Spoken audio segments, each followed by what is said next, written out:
नमस्कार मित्रांनो, मी किसान वाणी यूट्यूब चॅनलवर आपल्या सर्वांचं स्वागत करत आहे। मी प्रवीण बिभीषण पवार, राहणार निगडी, तालुका कराड या गावचा रहिवासी आहे, शेतकरी आहे। मी या ओसाड माळावरती तुम्ही बघत आहात की हा डोंगराच्या पायथ्याशी माझी ही जमीन आहे, खडकाळ जमीन आहे। या खडकाळ जमिनीवरती मी हा वांग्याचा प्लॉट घेत आहे। वांग्याचा प्लॉट घेताना मला आमचे कृषी सहाय्यक संजय जाधव साहेब यांचं मार्गदर्शन लाभलं। त्यांच्या मार्गदर्शनाखाली मी ही वांग्याचं उत्पादनाचं पीक घेत आहे। प्रथम या वांग्याच्या याच्याकरता मला खडकाळ रान असल्याने दोनदा उभी आडवी नांगरट करावी लागली। उभी आडवी नांगरट करत असताना त्यातून दगडे हे भरपूर म्हणजे ते प्रमाणातून मला ते गोळा करून बाहेर टाकावं लागलं। पुन्हा 4.5 फुटी सरी टाकून मंजिरी या वाणाचं मी ही बीज रोपं आणून आपल्या शेतामध्ये 4.5 फुटी सरीमध्ये 3 फुटाच्या अंतराने रोपं या माझ्या शेतीत लावलेले आहेत। लावताना प्रथमतः मला खूप हे त्रास झाला की खडकाळ जमीन असल्यामुळे पाण्याचे व्यवस्थापन करताना, कारण का मला या व्यवस्थापन करताना पाणी खूप लांबून आम्हाला आणावं लागलेलं आहे। दुसरी गोष्ट, या रानाकडे शेताकडे येताना रस्त्याची सुद्धा आमचा जरा थोडा प्रॉब्लेमच आहे, पण त्या ह्याच्याकरता तरीसुद्धा हा माझा प्लॉट मी या सुंदर माळावरती सुंदर पद्धतीनं आणला आहे। मला तसा आत्ताच या वर्षीच्या पावसामुळे रोगाचा फार सामना करावा लागला, रोगप्रतिकारशक्तीचा। शेंडा अळी म्हणा, तुमचा करपा, फूल गळणे, सूर्यप्रकाश नसल्यामुळे फूल गळते हे मला खूप समस्या लागत होती। पण जाधव साहेबांच्या मार्गदर्शनामुळे मी तुमचं शेंडी आळ्याकरता तुमचं हे कोराजेन हे औषध फोडून शेंडी आळ्या कवर करण्याचा प्रयत्न केला आणि ते मला त्यात यश बी आलं।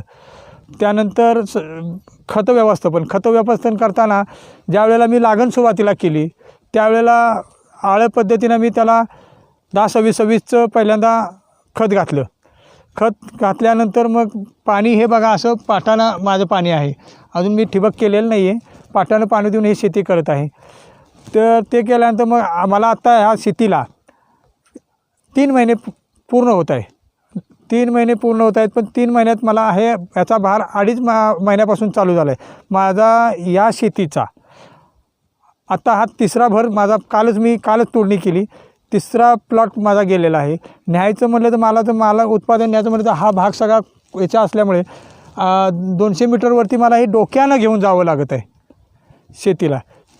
डोक्यानं घेऊन जाऊन मग ती कराड मार्केट तुमचं आमच्या इथे जवळ कराडच मार्केट आहे, कराड मार्केटला हा माल आम्हाला घालावा लागतो। आत्तापर्यंत माझा हा 3 वेळेला प्लॉट तुटून गेलेला वांग्याचा।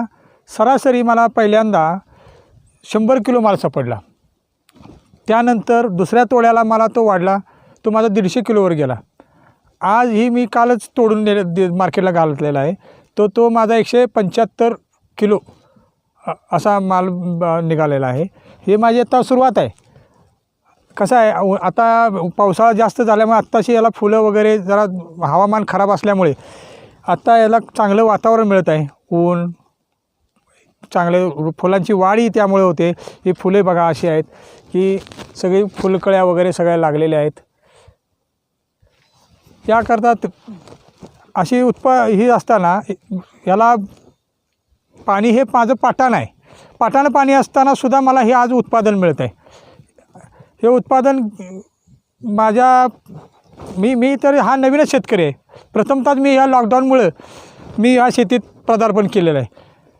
मला शेती कशी करायची किंवा काय पद्धतीनं करायची असते याचं पूर्ण ज्ञान नव्हतं। शेती करत होतो, पण ती पूर्वीपासून आमची बघताय तुम्ही आरगडी वगैरे अशा आमच्या शेती आहेत, पण पाण्याखायची शेती किंवा नगदी पिकाची शेती करायची हे माझ्या डोक्यात आमच्या जाधव साहेबांनी मला घातलं की पवारसाहेब तुम्ही या शेतात तुम्ही हे पीक लावा, तुम्हाला नगदी पिकात उत्पादन चांगलं मिळेल। आज त्यांच्या मार्गदर्शनाखाली खरोखरच मला हे सगळं तुमच्या पुढं दिसते, हे मी उभं करतो आहे।